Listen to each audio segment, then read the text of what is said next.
you had a yield goal of 200, you hit 209 with your 1 unit of N for every bushel, your target. So you were pretty efficient with that, I'd say. On your RDX-N site with Y drops, your in furrow versus Y drops and in furrow, this is where we've seen the 22 to what's the other one? 22, 9, and 5 bushel gains.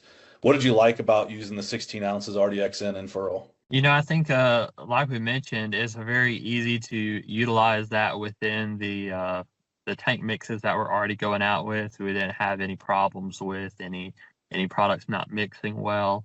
And I like that application because it's very consistent there to each plant, but then it's also able to get that early trigger going out there and being able to help utilize that nitrogen more efficiently. So there with the in furrow, of course, right there beside the row, we're definitely putting a lot of nitrogen out there with the planter.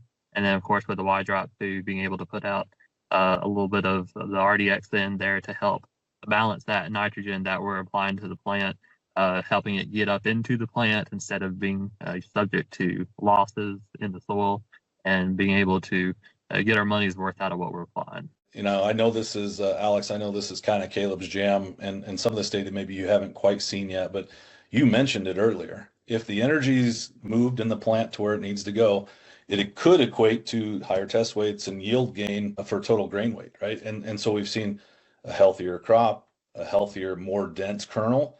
And that's kind of what was proven out, at least in this test plot. Alex, I think I'm gonna pump your tires up a little bit, right? If you can do it in soybeans and you can do it in corn, you're doing something right. You're doing something right. When you start talking about getting every ounce or every gram inside of that kernel, maybe talk about how important that is in terms of, growing yield. Yeah.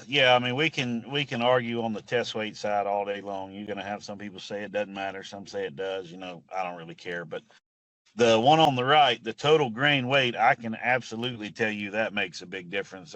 Every presentation I do across the country is I've got 4 soybeans in my hand, and 2 of them were about, they were 3,200 seed per pound, and the ones on my right were 1,600. So tell people there's just a massive difference in seed size there. And 100 bushel soybeans on the left, they're 200 bushels on the right. And with the same population, the same pods per acre, same beans per acre, it's literally double the yield if we can increase that seed size. Now that's a lot easier said than done, but at the end of the day, this here shows you a 10%. If we can increase that grain weight or that seed size by 10%, it's a really big deal. And for us, it's where we found a lot of hidden bushels on the tail end of things.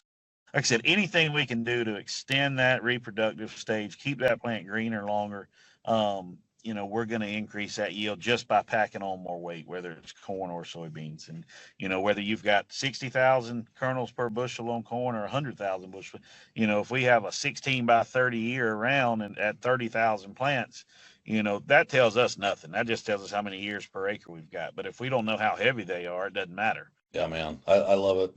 That to me kind of changes the game, right? When you start understanding what is ROI, right? It is certainly what shows up on the grain monitor, but that test weight and grain weight, total grain weight is a hugely important piece.